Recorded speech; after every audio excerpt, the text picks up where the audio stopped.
Doctor صاحب، جو حدیث مبارکہ ہے کہ تحفے دو تحفے لو تو اس سے محبت بڑھتی ہے، وہ تحفہ جو رشوت کی شکل میں دیا جاتا ہے اس کی شرعی حیثیت کیا ہے؟ رسول رحمت صلی اللہ علیہ وسلم کی زندگی کو جب ہم دیکھتے ہیں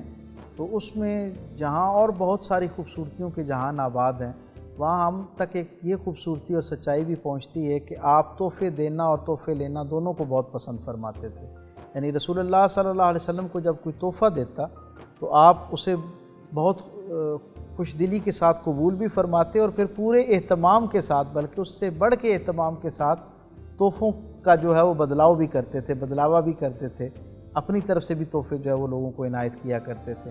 اور ایک بہت حضور کی زندگی کا ایک بہت دمکتا چمکتا واقعہ ہے کہ جب حضرت سلمان فارسی رضی اللہ تعالیٰ عنہ رسول اللہ صلی اللہ علیہ وسلم کی بارگاہ میں آئے تو وہ کیونکہ بہت سارے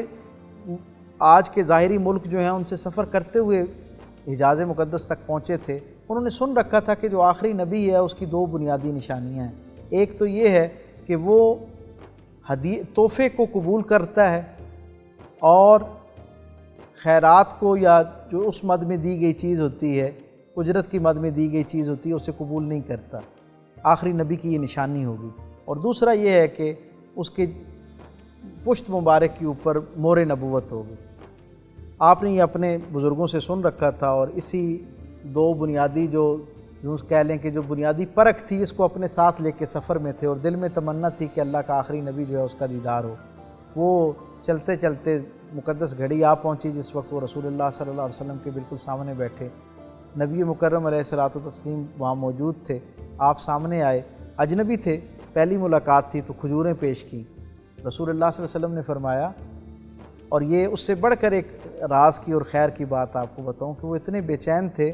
کہ مدینے کے انہیں جب پتہ چلا کہ حضور کا جو آخری نبی کا جو ظہور ہونا ہے وہ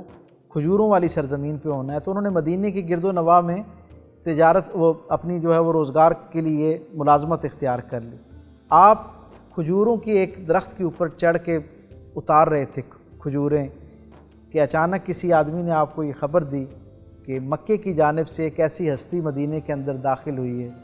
جو آخری نبی ہونے کا دعویٰ کرتی ہے۔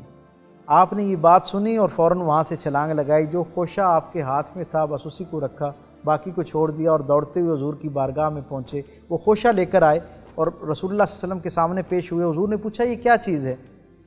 تو انہوں نے کہا کہ بس میں نے یہ سوچا تھا کہ یہ کسی کو میں جو ہے نا وہ پیش کر دوں۔ اب وہ پیش کرنے کے لیے انہوں نے کہا تو حضور نے کہا کہ نہیں، ہم یہ نہیں لیتے۔ وہ واپس چلے گئے اور دوسرے دن وہ پھر دوبارہ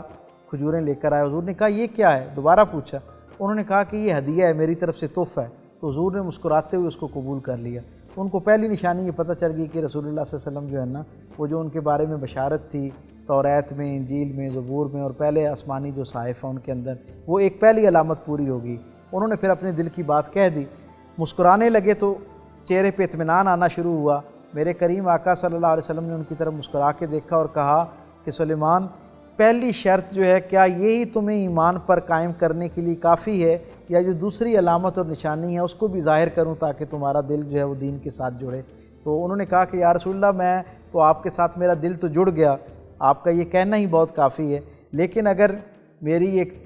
ایک تسکین قلب کے لیے اگر مجھے یہ عزت عطا کر دیں کہ میں اس مہر مبارک کو دیکھ سکوں تو یہ میرے لیے شرف کی بات ہوگی۔ رسول اللہ صلی اللہ علیہ وسلم نے اپنا کرتا مبارک اٹھایا، انہوں نے وہ مہر دیکھی اور پھر اس کا بوسہ لیا اور اللہ کے رسول صلی اللہ علیہ وسلم کے ہاتھ پر ایمان قبول کیا۔ تو اس سے پتہ چلتا ہے کہ حضور کی بنیادی جو ایک علامت تھی نا نبوت کی علامات، ان میں سے ایک علامت یہ بھی تھی کہ وہ تحفہ لیا کرتے تھے۔ کوئی آدمی کتنا ہی اعلیٰ عرفہ درجے کا عمل یعنی نماز، حالت نماز میں ہو، حتیٰ کہ اللہ کی بارگاہ میں اپنی جان پیش کر رہا ہو، لیکن اگر اس کی نیت جو ہے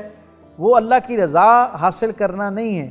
اللہ کی خوشنودی حاصل کرنا نہیں ہے، تو کوئی عمل اپنے اندر کتنا ہی اعلیٰ عرفہ کیوں نہ ہو وہ اللہ کے یہاں ریاکاری میں شمار ہوتا ہے اور بدبختی میں شمار ہوتا ہے۔ اسی طرح اگر کوئی کتنا ہی اعلیٰ درجے کا تحفہ دے رہا ہے یا ادنا درجے کا تحفہ دے رہا ہے، نیت اس کے پیچھے حسن سلوک نہیں ہے